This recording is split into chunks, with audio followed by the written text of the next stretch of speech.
Kaway-kaway mga ka-farmers, welcome na naman muli sa ating YouTube channel.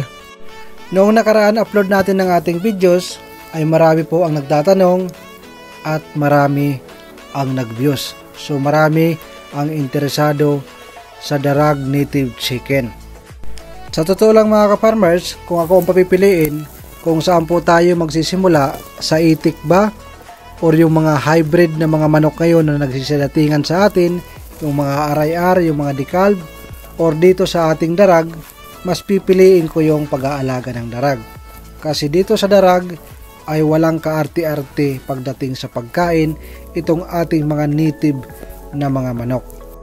So maraming na yung katanungan, example na lang dito, nagtatanong kung ano yung pinapakain natin sa ating alagang manok, ano yung mga organic na hinahalo natin sa pagpapakain ng ating Darag Native Chicken. So isa na dito yung ating pinapakain mga ka-farmers, yung Madre de Agua mga ka-farmers. Ito ay napakalaking tipid sa atin. So bago tayo nagsimula sa ating pag-aalaga or pagpa-farming ay marami po ang ating tinanim nito, kaya ngayon nagagamit na. So isa po yan na hinahalo po natin sa ating organic feeding. So pinaghahalo-halo lang natin mga ka-farmers, sinachop natin yan. At meron tayong shredder mga ka-farmers. Mas maganda kung mayroon tayong shredder. Yung Madre de Agua, Madre de Cacao, at yung mga nakukuha natin na dahon ng malunggay, puno ng saging, pinaghahalo-halo lang natin yan mga ka-farmers. Nilalagyan ng ipa at nilalagyan minsan ng commercial feeds. So nakita natin na napakarami talagang katanungan kung ano yung mga hinahalo natin sa ating pagkain. So dito kasi sa ating farm mga ka-farmers, kung ano yung available, yung mga waste na ng mga gulay, yung mga prutas, lahat po ay chinachop po natin yan at binibigay po natin sa ating mga alaga. So katulad na lang ito mga ka-farmers, example na lang dito, yung darak or ipa, pinaghalong kangkong, katawan ng saging, lahat po yan, pati puso ng saging, langka. So ayan, yan po yung mga example. Ito po, kamuting kahoy mga ka-farmers. So chinachop natin yan ng maayos. Minsan pinapakuluan, pero pag walang oras, i-chop lang natin ng maayos at haluan po natin ng ipa or tinatawag na darak at ibigay po natin sa ating mga alaga. Ang lakas nilang kumain mga ka-farmers. Kaya kung mag-aalaga kayo ng darag mga ka-farmers ay hindi po sila mahirap pakainin. Siguradong kikita kayo dito kasi ang kagandahan sa pag-aalaga ng darag, napakaganda ng market mga ka-farmers.